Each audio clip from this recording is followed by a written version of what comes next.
All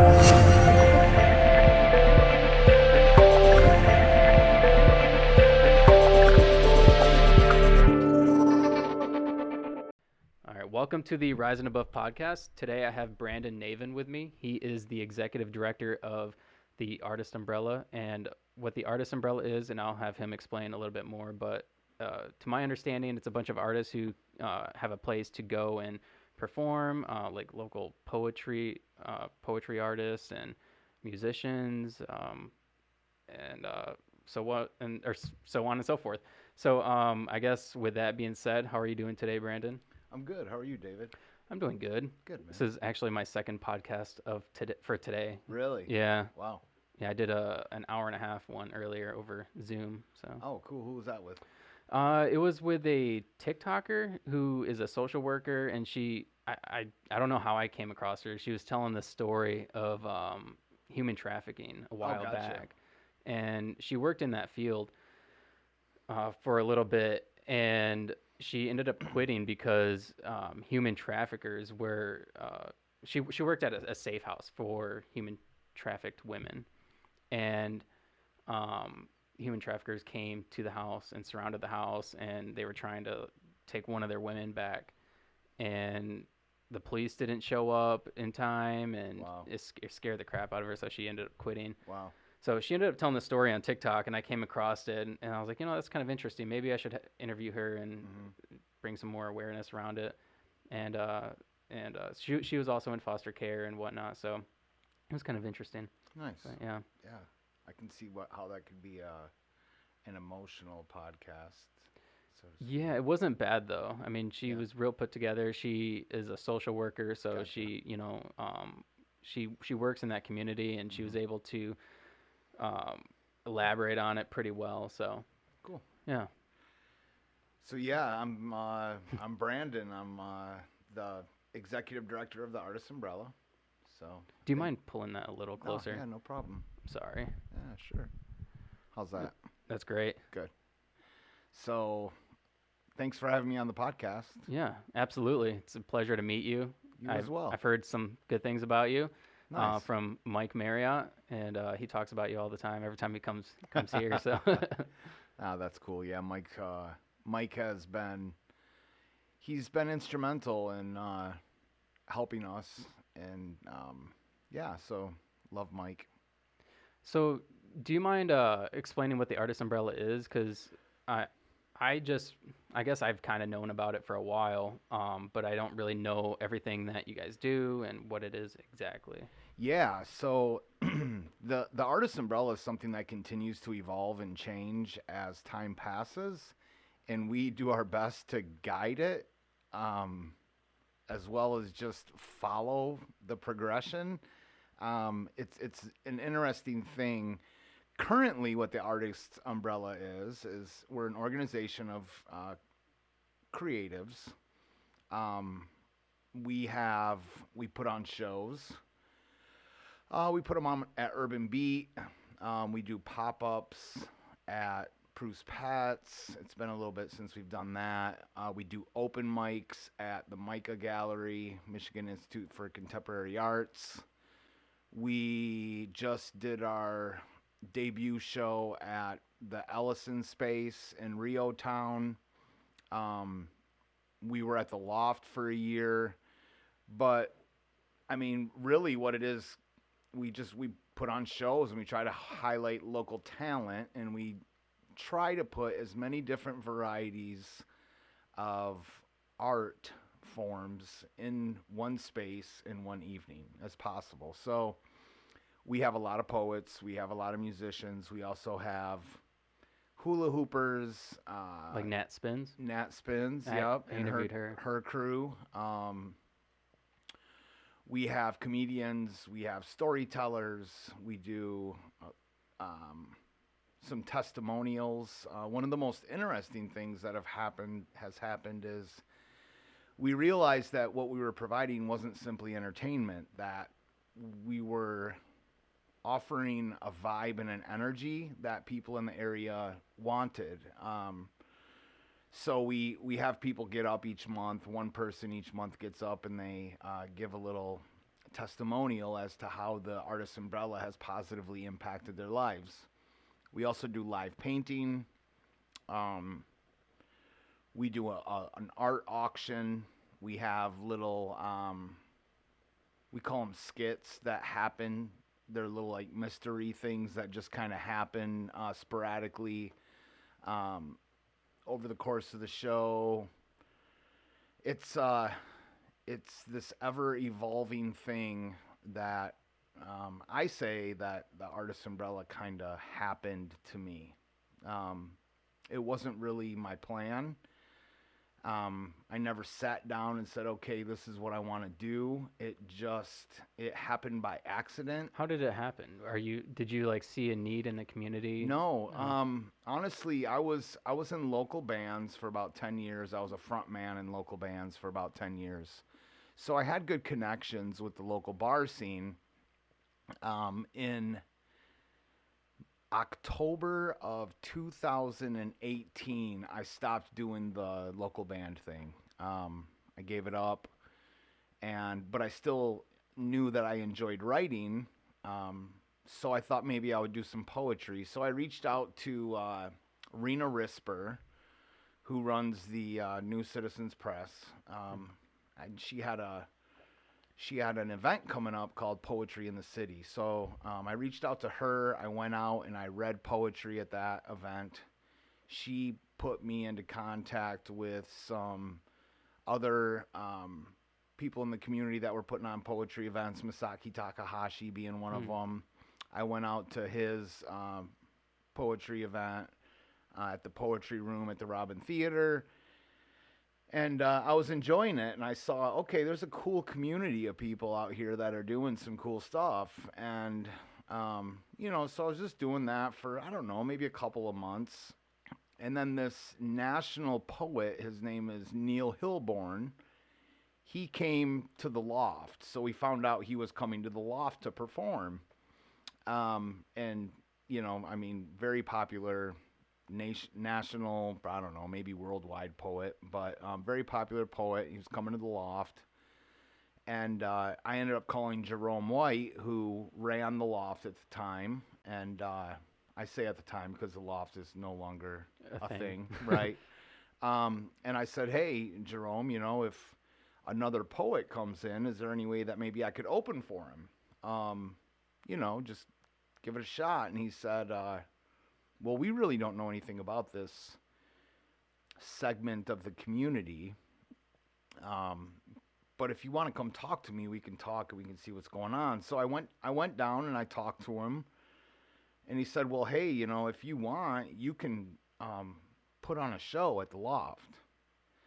And I said, okay. And I wasn't expecting that, but I thought, okay, sure, why not? So he gave me a date. I was excited. I left the Loft and I immediately started calling friends of mine that I knew and asked them if they wanted to perform at this show. So we did that. Tickets were $5. We had our very first show and like 80 people showed up. Holy cow. And that was on a Wednesday evening. Wow, that's a great turnout. Yeah, it was like 80 people, I think. And I was a little taken back, and I thought, okay, so we can do it again, I guess. So let's do it again. And it just continued to snowball. And now here we are 2.5 years later, and it continues to evolve. It continues to grow and develop, and it challenges me in ways that I've never been before. It kind of gives a space to artists to just come and like. I kind of look at it as like, again, I've never been to the artist. Is it a location? Do you guys have a place? We don't have our own location. Okay. But that will happen. Okay. So it kind of gives like a sense of community. Let me switch the camera. Sure. Sure. It kind of gives a sense of community for artists. It kind of like I kind of like picture it kind of like what Nashville is to like country singers or musicians or like even what like the Comedy Store is to comedians. Like it gives them a sense of community to be surrounded by people like-minded to kind of bounce ideas off of it. Am I correct on that? Yeah, for sure. We definitely, yeah, it's definitely a community, and it's definitely this, this energy that exists within the space that we're inhabiting at whatever time that may be. And you know, I've realized like it's not just entertainment. Um, we're providing something that's hard to measure.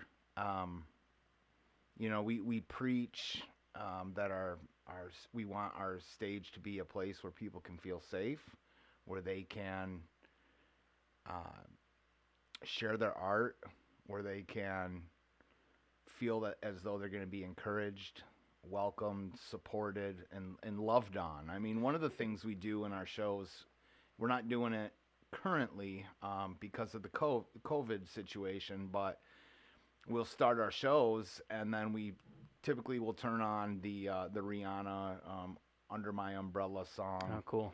And we'll encourage people to get up and hug one another, and we talk about some of the science behind hugs and how that pardon me. You're good.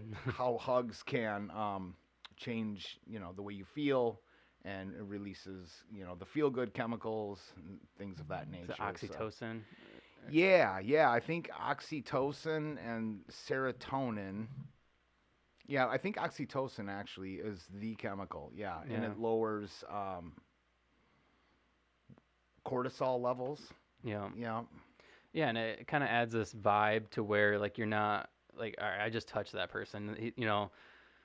I don't know. It kind of brings you closer a little bit. Sure. You don't feel as on edge. And I could imagine that getting on stage. Let me switch camera again. Getting on stage and reading a poem that you had wrote is pretty vulnerable. Because a lot of times artists write about what they're going through or like emotional things, right? Yeah, they do. It's got to be kind of a vulnerable thing to do. Yeah, it definitely is. And it was interesting because I would get up on stage and I would say, "This is a safe space. This is a place where you can be vulnerable and be accepted, so on and so forth." And someone had spoken to me after one of the shows, and I had been doing this for over a year. And someone said, I was speaking with someone, and they were saying that, and very respectfully, but said, it's not. You can't simply get up on the stage and say, "This is this." You can want it to be that. What do you mean? What she was saying is, I can't just get up there and say, or I shouldn't, or however she put it. It's not as simple as getting on the stage and saying, "This is a safe space." Oh, right. It's saying, "This is what we want this to be," but then providing the example. Right. So one of the things I've started doing is I get up there and I get vulnerable and I talk about difficult things to start off the show. And I try to keep it a little lighthearted. I don't want to bring everyone down or make everyone cry before the show starts. But I try to talk about things that are personal and things that maybe I struggle with and I've tried to overcome and endure and try to set the stage. So, yeah. What kind of things do you write about when you're writing poetry? Obviously, you're a poet. Does it come from like a deep place within like your own life? Yeah, for me, it comes from a dark place. I haven't really found the inspiration to come from the healing and the love. A lot of it comes from a source of pain, but I have definitely found I found a way to, some of my stuff has the turnaround in it where, this is what I've gone through. This is how I felt. Here's how I'm feeling now, and it deals with, trying to be resilient, trying to overcome, finding the good in the bad, That's one thing I realized by doing this podcast is a lot of artists, no matter what kind of artist they are, they've all come from a place of like tragedy and like just like um where their life was just like either a mess or they have like things that they're trying to overcome from their past, and then they express themselves through their art, and that's part of their success. Yeah, I agree. It's definitely it's definitely been a growing experience. Being in the local band scene, the bands that I were in were heavy bands. Like metal bands. Yeah, yeah. So I mean, the demographic and the community that I was involved in at that time was so much different than what I'm dealing with now. What kind of what were the names of the bands? I was in a band called Circle of Crows. Oh, really? Yeah, Dude, I've heard of them. yeah. I Yeah. was in Circle of Crows. We did really well way back in, gosh, the between 2008 and 2011, something like that. There was And a van that drove around, right, with their name on it. yeah, yeah, Yeah, I remember seeing yeah. that. We had big logo stickers, and people would put them on their cars and stuff. Okay. But we had some cool achievements, and then I started a band called Pacifier. That was cool, and then the last band I was in was Loa, and Loa won the Homegrown Throwdown when I was with them. Proud moment at the Loft in 2017, I think. So, but yeah, that group, that demographic, a lot of kind of tough guys, and Yeah. not so much now. The community I'm involved with now, it's a lot of about. It's not tough guys. It's about being vulnerable Yep. and being open and Yep. accepting of everybody. Yes. That's generally how like most artists are. Like I've noticed with like the painters and the people who draw and Mhm. the poets, and they're all just super accepting of everybody and everything. Yeah, it's a beautiful thing. With the local band thing, although I love doing it, it wasn't my style. Like, I loved getting up and doing the show, but I would oftentimes, the show was when we were done performing, I would leave, and I think some people had thought that maybe I was a jerk because of that. I mean, the truth is I don't drink. I didn't drink. I still don't. But Do you not drink by choice or? well, yeah, it's definitely well by choice, because alcohol does not agree with me. I have an allergy to alcohol. If I drink alcohol, then very bad things happen. So Bad things as in not physical, but like well, behavior and stuff yeah, like that. behaviors. Yep. If I pick up alcohol or drugs, I also have a history with substance abuse.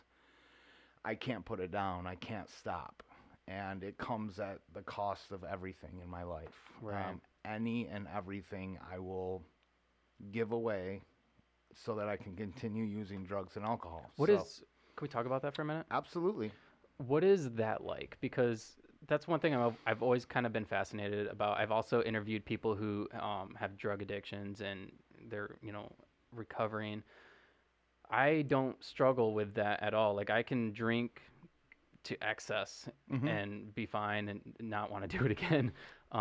I've never really picked up drugs, and I've smoked like cigarettes before, but I've never been addicted to anything. Right. What is that like? It is the most baffling thing that I've ever dealt with. It's the strangest thing. What is it like? Wow, that's a really loaded question. It's been my whole life. I started mingling and drugs and alcohol at a young age, but there was something that happened when I put that stuff in my system. It relieved something that I couldn't identify, something I couldn't put my finger on. It relieved it, and I felt okay. So in the beginning, the drugs and the alcohol were a solution for me. Right.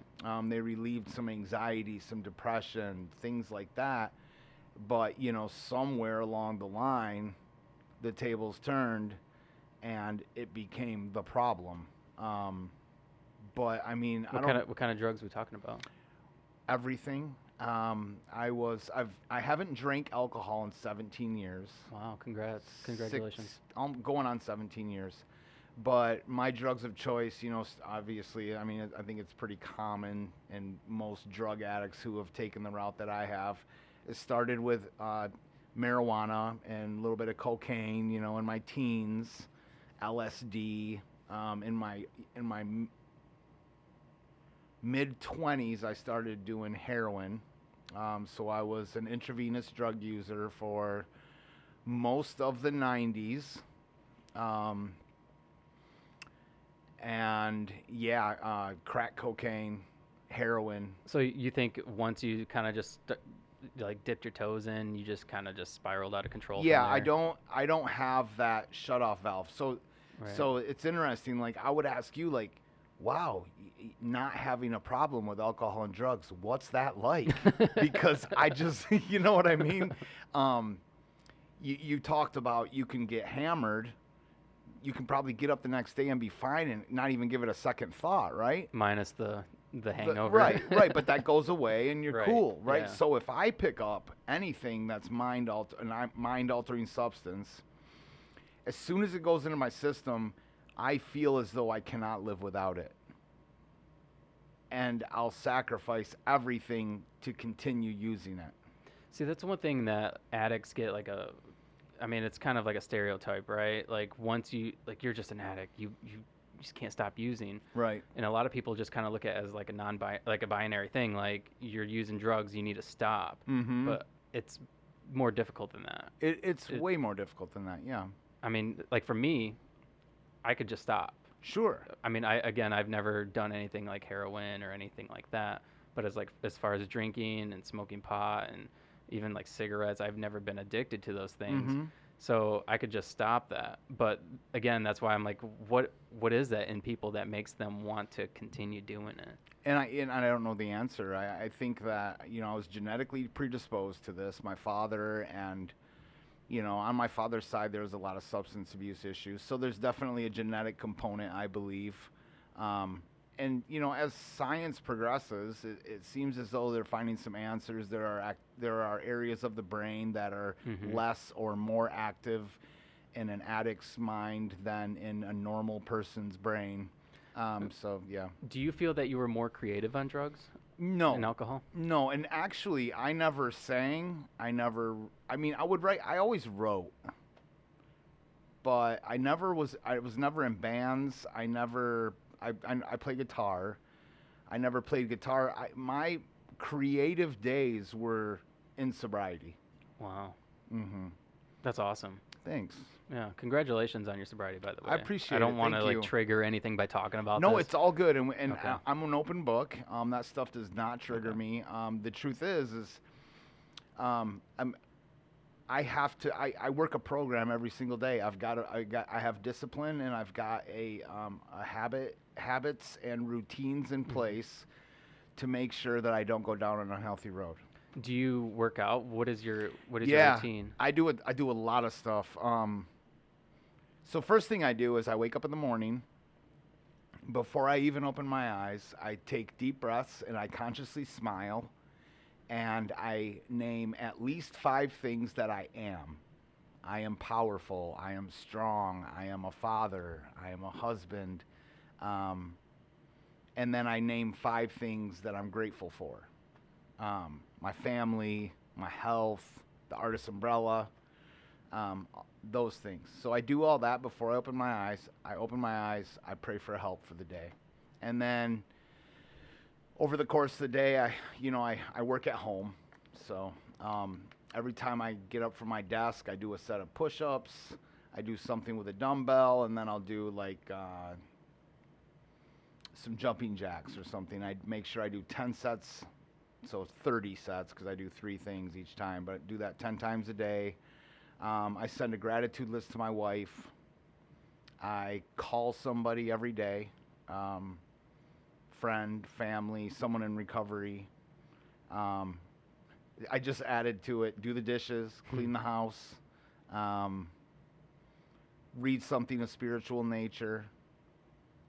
Like what? Right now I'm reading something called The Warrior of the Light. So Okay. it's just a daily reading. It's written like daily readings, and I read Okay. it, and it gives me little boosts of inspiration. And then make sure I read before I go to bed at night. I still go to meetings, so Okay. meetings are good. And recently, within the last year, it's coming up on 1 year actually. Actually, I might have passed a year. I took up running. Oh, cool. So yeah, I'm a runner now. Awesome. So yeah. That's cool. I was running a lot last year because I was training for a 50-mile ultra run. Mm-hmm. And I did the 50-mile ultra run in January, the beginning of January, and I pretty much haven't ran since. You ran 50 miles. Yeah, yeah. That's incredible. It was a task. That's like 2 marathons. Yeah. I actually didn't make it 50 miles. I made it 38 and a half or something like that. Wow, what inspired you to do that? I don't know. I'm always pushing myself to do something. Yeah. I work out all the time, and that was just something I wanted to do. I don't know. That's cool. So, and I had never run a marathon before that. I had never. I mean, I ran 5Ks, but that was it. Yeah. And so I just wanted to push myself to do something. Good for you, man. That's awesome. Yeah. I actually I checked my Strava app yesterday, and turns out that this year I've ran before today, because I ran 3 miles today, but as of yesterday I had ran 469 miles this year. So yeah. Wow. So That's crazy. So do you typically run like 3 miles a day? Or do you just run whatever you want to run? Well, so I'll run no less than a 5K. I don't Okay. do it every single day because Okay. I try to let my body heal a little bit, but I do the 5Ks, I do the 10Ks, and now I'm in the process of training for a marathon Oh, wow. that I will complete a marathon before November 6th of next year. Awesome. So, Cool. Do you know which one? I don't yet. In fact, I've never even ran with a group of people yet. No? No. Oh, wow. As of right now, it's just been me running. Okay. So. Yeah, that's cool. Wow. I'm up to 12.5. That's my longest run. Oh, if you can do that, you can do a marathon. Okay. Yeah, you could definitely do a marathon. Okay. Yeah, it's just all that. At that point, it's just your mind. You just Mm. got to push past that mental barrier. Yeah. Yeah, you can do it. Cool. Thank you. Yeah. So those are kind of your daily routines, and that's how you kind of keep yourself busy to not think about these things, or do you just find that just helps you? It helps me physically and mentally. Yeah. It helps me to know that I'm doing positive things. The issue is when I'm not doing things of a positive nature, whether that be physically, mentally, emotionally, spiritually, if I'm not doing that, I slowly sink. And the result is I end up picking up drugs again. And so in order to not do that, I try to make sure that I'm doing positive things each day. Do you think it's just a matter of being busy and not being busy? Maybe. Sometimes I wonder about that. I definitely have a difficult time sitting still. I Yeah. have a difficult time laying down. I feel like my time should be filled with things. That's a great question. I could kind of tell by talking with you. You do a lot during your day, and so it seems that you always have a lot going on. But if you didn't, then your mind just kind of wanders, right? Yeah, my mind wanders, and I think I slowly sink. Yeah. But I have a wonderful wife, and I have a 15-year-old son who lives in Hazlitt, and then in my home, I've got 2 little girls, 4 and 6. Oh, okay. So you're right. My day is definitely filled, but it's filled with beautiful things, and I'm thankful for it. Yeah, and it's definitely not worth giving up, right? No, it's not. It's not. Yeah. Yeah. So, what are your goals with the Artist Umbrella? Obviously, it's kind of it's taken its form, to what it is today. What are your future goals with it? Gosh, I don't. There's so many different ways that this thing could go. Honestly, we want to have our own space. In that space, ideally, it'll be a church. Okay. That has a stage, has the acoustics, has rooms off to the side where we can provide training and workshops and courses. Okay. But it would also be the performance area as well. There's going to be a traveling component to this where we take it to Flint, Saginaw, Grand Rapids, Kalamazoo, surrounding areas. Okay. Yeah, and who knows? I mean, we'll continue to take this thing. It kind of guides us, and we try to make sure that we can keep it on the tracks. So, but yeah, I mean, ideally, eventually, we're going to have our own space, and then there'll also be a traveling component as well. We've also there'll also be another side of it where we can offer services to outside entities. We've got a full-on light system. We have our own sound system. Oh, cool. Yeah, so I mean, there's going to be a lot of moving parts. We're on the cusp of right now. So let me back up a little bit. As the Artist Umbrella, as it currently stands, is a full volunteer-based organization. So as the owner, and then everybody else in the organization as well, none of us take a penny from this thing. All the money that comes in either goes toward helping make sure that we can pay our artists, or it goes into a bank account so we can build and invest in the show. But what we're learning is the time and the attention that the Artist Umbrella is demanding in order for this to turn into what it needs to be, there's going to have to be paid positions. Right. So. Yeah, it's kind of like that with everything. Yeah. You know, there always comes a certain point where you just got to give it all. Like, got to hire people and just take the next step, right?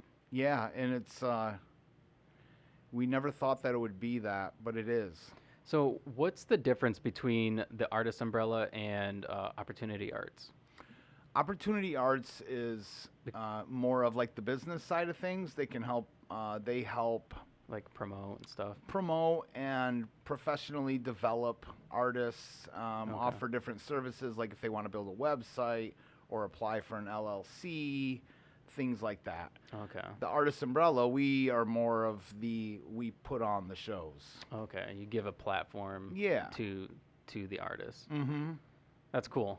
Yeah, I like that. But then they all kind of merge, right? Yeah, we all merge together. Yeah. And I hope that will continue as time passes in our community. I'd love to see, because there are other organizations out there, you know, like the Poetry Room with Masaki Takahashi. You've got Alexis Strasato, who does I think Drop the Mic on Thursdays. You've got a lot of them. I'm not. You know, no disrespect, I'm not trying to forget anyone, but there's a lot of different organizations and people who are putting on things, and it would be cool if we could see all of us kind of come together and work together. Yeah, that'd be cool. How many artists do you guys have? Oh, gosh. It's somewhere in the 80s right now. 80 plus different acts. That's crazy. Yeah, but that includes vendors, visual artists, and performing artists. Okay. And we're still trying to, you know, branch out and get more because there's so many different kinds of art that still have not hit our stage. Like what? I want a violinist. I think we did have a violinist once, but a violinist that's regularly on our stage. A flautist, you know, someone who plays the flute.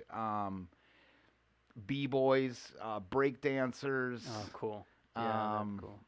Yeah, I mean, yeah, there's more. There's more. We want more. And now we're looking at, I mean, one of the things that I began thinking about is I want to start bringing in regional talent, or even national talent if we can afford it. If we can get a space that's big enough to house that talent, pay to bring some of these bigger acts into Lansing. Right. Onto the Artist Umbrella stage, you know, and just make it happen. Yeah. It's kind of cool because I don't think there's ever been a time before where a bunch of different aspects of artists, I guess, like, you know, like musicians and poets and painters and just writers, a bunch of people just came together, right? Yeah. I don't think there's ever been a platform for people to do that. And I don't know. Maybe you're right. I'm not aware of any. I'm not either. And yeah, it feels special. It feels special. It's really cool. I feel very blessed. Um, I'm humbled by it for sure. Um, yeah, it's its own thing, and I'm not I mean, I'm responsible for helping guide it and direct it, but it is what it is because of the community, and I just I get a little overwhelmed sometimes with gratitude because of the way that the community has embraced it, and some people have referred it to like church, because of the feelings involved. It's like a cult. No, I'm just Yeah, kidding. right. In all the good ways. Yeah. Right. So Yeah, no, it provides a sense of community for everybody. yeah, Like a home, kind of, right? yeah, Like a home base type thing. for sure. Yeah, it definitely does. And there's no shortage of people that have just come out and said, "Hey, I need to tell you, like, the Artist Umbrella has really helped me. It's really changed my view of things, or it's pulled me out of depression." There's maybe the most significant story that I know of is there's a young lady who comes to our shows often. This young lady got into a bad accident years ago, and had traumatic brain injury. Wow. She left. I think it was our first or second show that she had came to, and she told her friend, who's an artist in one of our shows. She said, and I'm going to do my best to quote her, but I know it won't be exact. But she said something to the effect of, "When I'm at these shows, I feel my brain rewiring." Wow. And I was in tears. I mean, I was blown away. But she said she could feel something happening in her brain during these shows. And I'm not trying to come off like weird or strange or magical, but she comes to all of our shows and she talks about how they're helping her heal. I believe that. I mean, because there's science to prove that, right? Like a lot of times they say if somebody's been into like some sort of if they have like some sort of brain injury that you should play music or Mm. something, that they would associate with or that they would like. Yeah, yeah, good point. Yeah, that makes sense. And that's one of many stories, but maybe the most significant one. So yeah. Have you guys done any like have you tried like pulling people from like MSU, like college students We're or working on it. yeah. We're working on it. And it's so interesting because all of the momentum and movement that we've had has been with very little effort on our end. Like, it's almost as if this car has organically, like if the Artist Umbrella was a car, it just all of a sudden the pedals to the metal, right? And we're doing everything we can to guide and steer the car. And one of the things that I talk about a lot is we probably have the best problem that any young organization can have, and that is all of the work we do is to keep up with the momentum that's been given us. There's no trying to get this thing off the ground, get people to get interested, Right. get it to get momentum like a lot of small young businesses have those issues. All of the work we do is to keep up with it. Well, I think it's because you're fulfilling a need, right? A need within the community for, again, a platform for people to come and share their experiences and the things that they've gone through their art. Yes. Whatever their art form is. Mm-hmm. Because, again, most of the time people express themselves through whichever art that they're involved in, right? Poetry, writing, Yep. music. Do you have any rappers? We do. We have rappers. We also have a beatboxer, Oh, cool. Tong Effects. He's number 5 in the top 25 in the country. Top 25 in the country, and he's number 1 in Michigan. Jeez. So yeah. That's pretty incredible. It is. It's interesting. And it seems endless. Like I still am running into new artists and just such incredible talent in this area that I had no idea existed. And it just continues to present itself. What do you think of the art scene in Lansing or in the Mid-Michigan area? I mean, obviously you said you're discovering a lot of artists, different art. Um, what's your perspective of that? It's hard because it's hard. So I think I can answer the question, but it's difficult because I'm born and raised here. Okay. So I don't have other frames of reference. Well, all right, let me put it this way. That's okay. Yeah. Like oftentimes New York and Chicago are Mhm. kind of like looked at as like, okay, that's where you go to do art. Like if you want to like open an art gallery or if you want to like go to art college, that's Mhm. where you want to go. Yeah. LA is kind of like if you want to become an actor, you want to be a comedian, that's where you go. Nashville, if you want to pursue music, that's where you go, right? Yep. Like there's these scenes all over the country, then that's where you go if you want to do that specific art. One thing I'm discovering with like Lansing is that there's a bunch of art, a bunch of untapped, I guess, artists that are just now being found and are kind of making their breakthrough.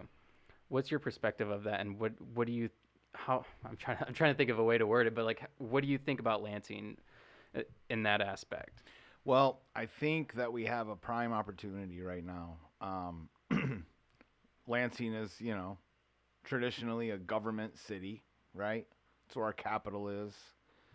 But the truth of the matter is, we're going to have to rethink things because the city and the state workers aren't coming back. COVID has changed everything. 90 the way I understand it, over 90% of the city and state workers won't be returning to the capital or to the offices in downtown. Really? To resume. Yeah. What are they going to do with the buildings? Exactly. And what are the local businesses going to do that thrived off from that? Right. The other, and I think I'm taking a long route to answering your short question. The other thing that happened during COVID is the Loft closed. The Artist Umbrella was the last show at the Loft. Wow. I was the last man on the mic at the Loft. I'm proud of that, although I'm sad that it's gone. It sounds like a good title to something. Yeah, it could be. It could be. Maybe a poem. Sure. Max Bar is closed. Yeah. It's going to be something different now. I think the point I'm trying to make is we're at ground zero, and we can create something from here. But it's going to depend on the ability to rethink and rework everything. And, that's part of what we're trying to do as the Artist Umbrella. And, there are other organizations too, Lansing 501. I think we have a lot of opportunity, but I think we're behind. I think it's going to take a lot of work, and it's going to take people with money. It's going to take filling these spaces. But the truth is, if we can fill these spaces with talent and vibrant entertainment, people will come. And it's not just going to benefit the people in that space.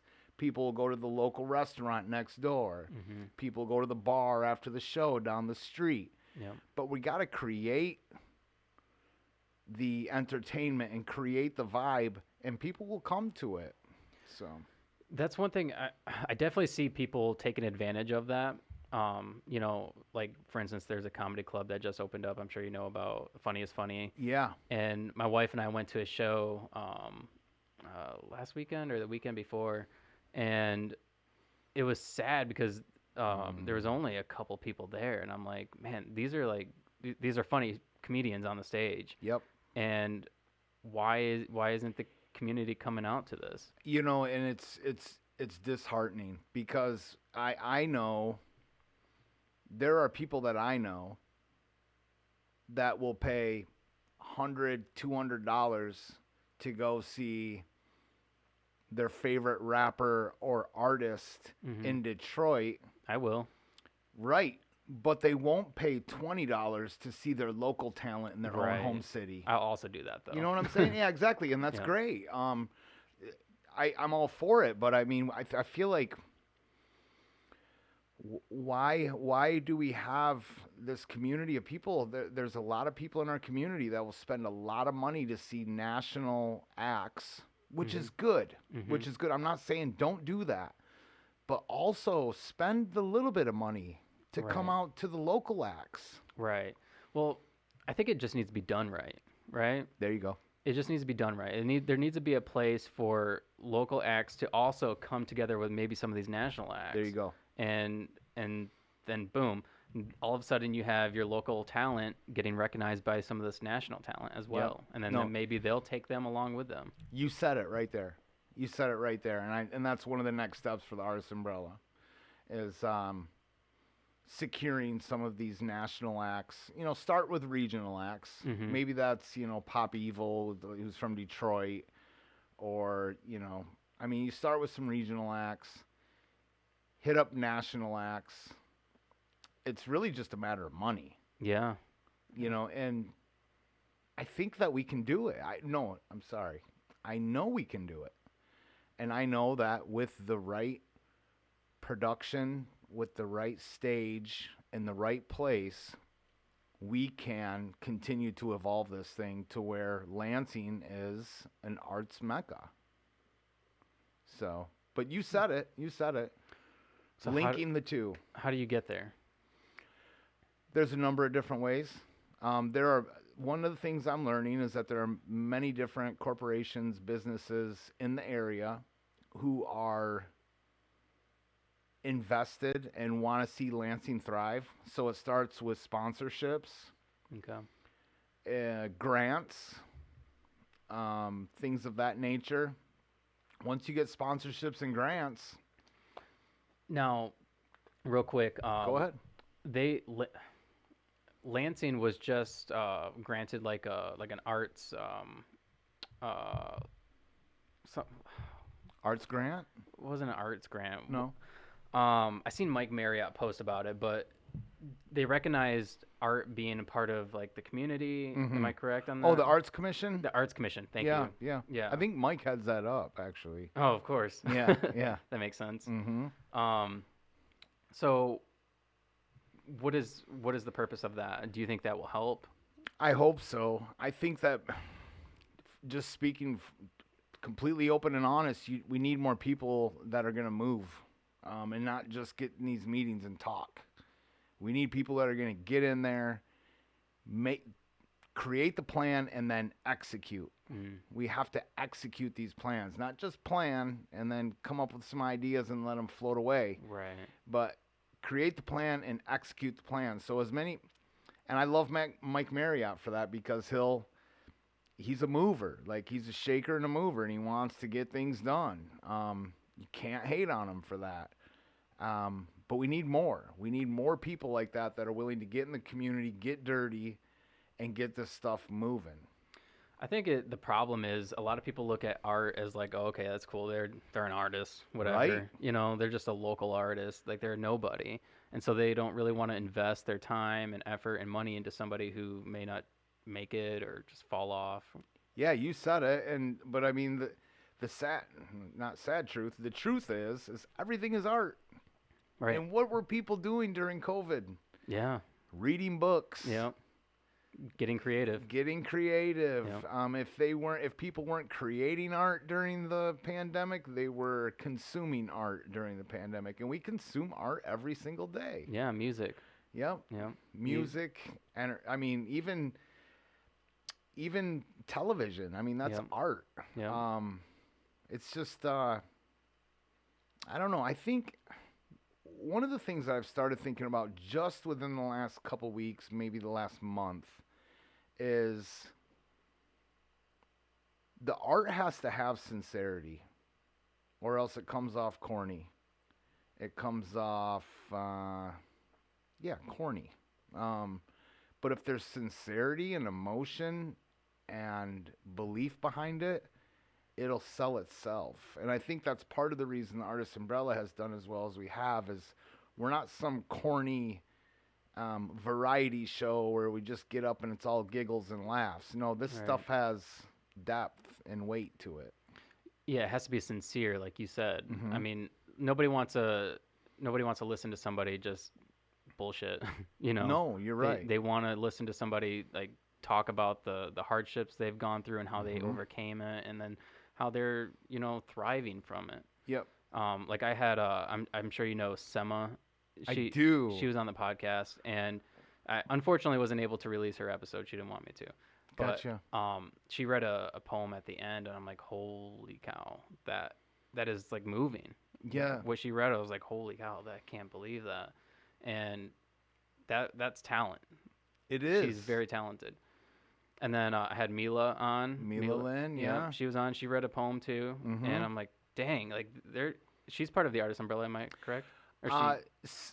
no, Mila. I mean, Mila's performed with us. Okay. Definitely, she's part of the AU family as far as I'm concerned. Okay. Mila's on her own thing. She's on her own venture, and she's another one. She's a shaker and a mover. But Yeah. it goes back to this thing where we have to continue to create the environment in Lansing and in Michigan Mm-hmm. to where we can support these artists and we can continue to give them platforms to thrive on, Right. or else they'll continue going to New York and Chicago and Los Right. Angeles and Nashville if we can't build what it is that they need here.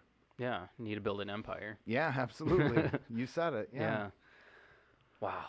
Yeah, that's pretty incredible. I mean, it'd be really cool if you guys could get a space and have a home base, essentially. We will. We will. It's just when. Yeah. At this point, it's just when. And again, I think it's coming down to the fact that it's the time and place is arriving where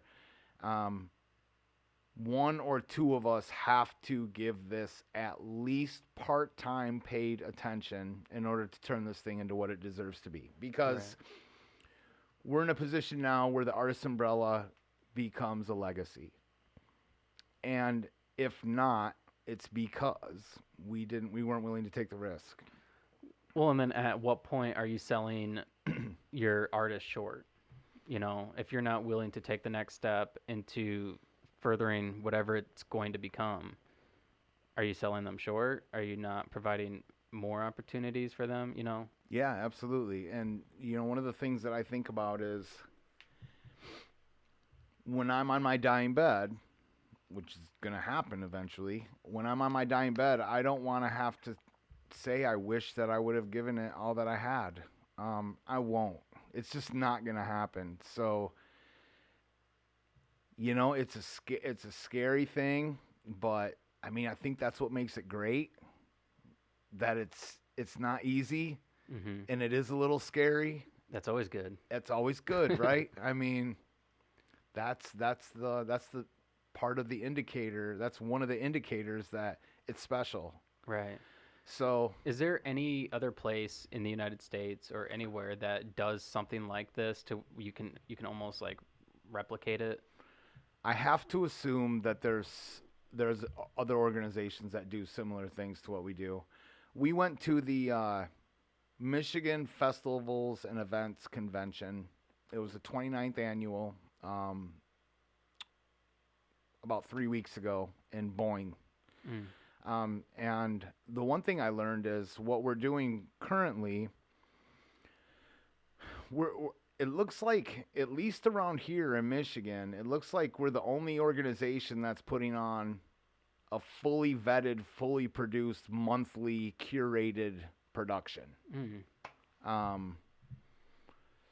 But I have to believe that it's happening other places.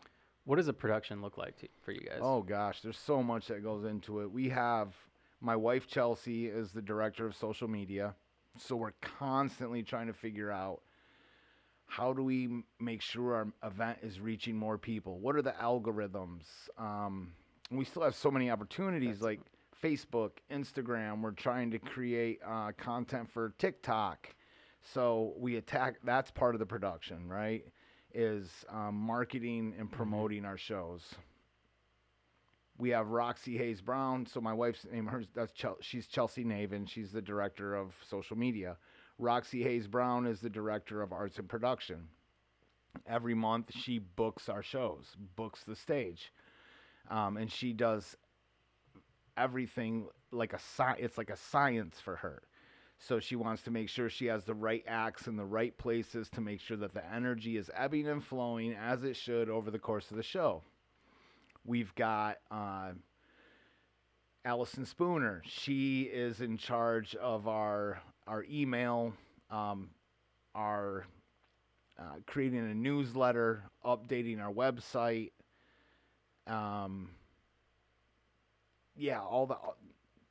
There's so many people doing so many things. We have a finance manager. That's Josh Hayes Brown. That's Roxy's husband. He handles that stuff. We've got Jack Taylor, who is moving into an exciting new position, which I haven't discussed it publicly yet, so I won't do it here yet out of respect for her. But there's a lot of us that are doing the things that need to be done in order to turn this thing. The production, there's so much that goes into it. And all of it's unpaid. All of it's unpaid. So it's just people doing it out of the kindness of their hearts. And because we love it and we believe in the mission.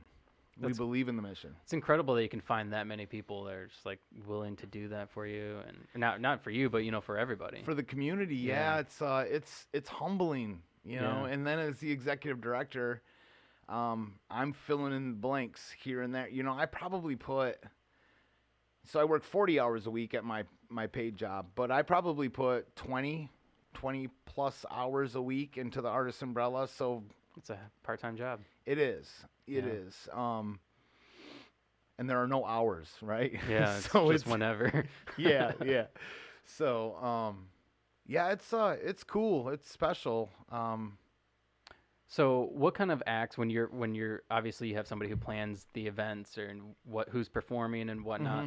Mm-hmm. What kind of acts do you guys have in a show? So any given show will have a poet, maybe two, a musical act, maybe two. Sometimes it'll be one with vocals and one will just be an instrumental. We'll have something like, we'll have a storyteller. We'll have, you can see dancers, hula hoopers, fire spinners, comedians. How does that affect the vibe? Because I would assume that, like, for instance, if you're having a hula hooper on and, you have all this fun music going, Mm-hmm. you got lights, whatever it is, and then the next act is a comedian. Yeah. Like, it's like, okay, now I got to be quiet. Right. What is the vibe like? I mean, it's like a movie, right? Like any movie you think of, there's serious moments, there's funny moments, there's sad moments. So it's an epic production. Each show, Roxy vets it and curates it as if it's this epic production. So you bring the crowd up, you let them down. You bring them up, you let them, what I mean? And sometimes she has a slow build all the way to the end. But I think it allows for the ebb and flow of everything, the wax and wane. It brings the crowd up, it drops them down. Right. It's this whole, it's an emotional experience. Now, you guys have a show coming up, right? Tomorrow. Yeah, man. What is it? It's called Embers of November. Okay. We're going to have some great talent on this show as well. We're welcoming back Isabella Mansfield. She's a poet, a local poet, tremendous, professional, beast. She's great. She's coming back. We're going to have Tong Effects, the beatboxer, will be on this. Oh, cool. I can't remember. We have our testimonials going to be done by, Cheyenne Britton. There's this character, Uncle Carl, who does like this talk show type thing. He'll be on there. We've got J-Mo, the rapper. He'll be on there. Moscow, Mexico is going to be the welcoming act. They're a great local band. They'll be the welcoming act. And now, do you tell these people what they have to perform and can they just perform whatever they want? Oh, no. We can't. Okay, so we don't tell them what to perform, but we we check the quality of their work before we put them on our stage. So Okay. there's a whole process. Like Jonas Greenberg is our new talent outreach specialist coordinator. He'll send talent to Roxy. Well, first he looks at it. Okay, cool, this is good. Mm-hmm. I'll send it to Roxy. Roxy takes a look at the artist, and it goes either, I think I'm saying this right, green, yellow, or red. So if they're green, if the talent's green, she's going to get them paired with or put them in contact with an artist who can help them work on their art and help sharpen it up, improve it.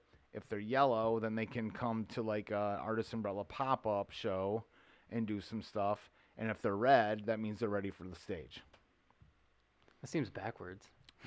Yeah, I know. Red hot, like red hot. Oh, okay. Green, like. I was thinking in terms I get it though. of a You're right. stoplight. You're right. Stop. Yeah. Go. Yeah. No, green like new. Okay. Yeah. So. But what I mean is like obviously each show has a theme, right? Mm-hmm. It's called something. It is, but the themes are loose. Okay. So we don't tell them what they can or can't, or say, hey, you got to play this song, or it's got to be in this genre or this vibe. Right. Okay. We've only done that once, and that was with our show just last month. It was called Speakeasy.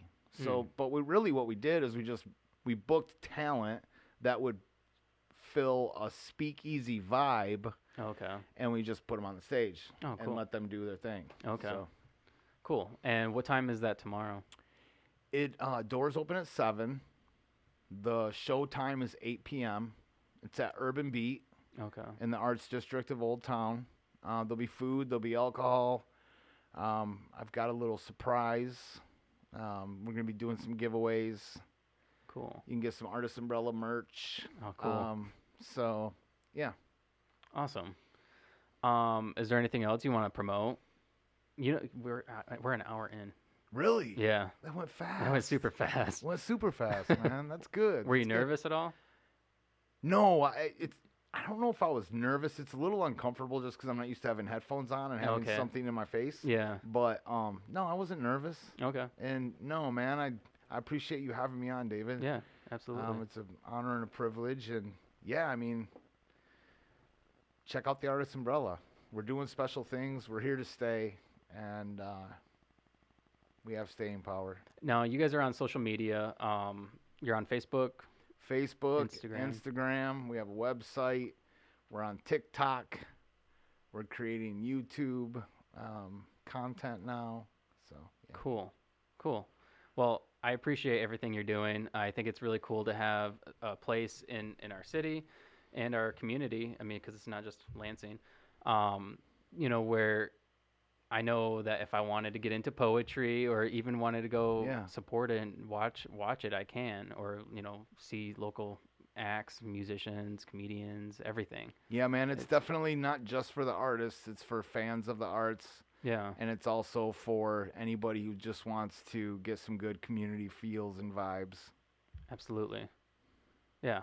Awesome. Thank you. Thank you, David. Yep. It's been a Appreciate pleasure. it.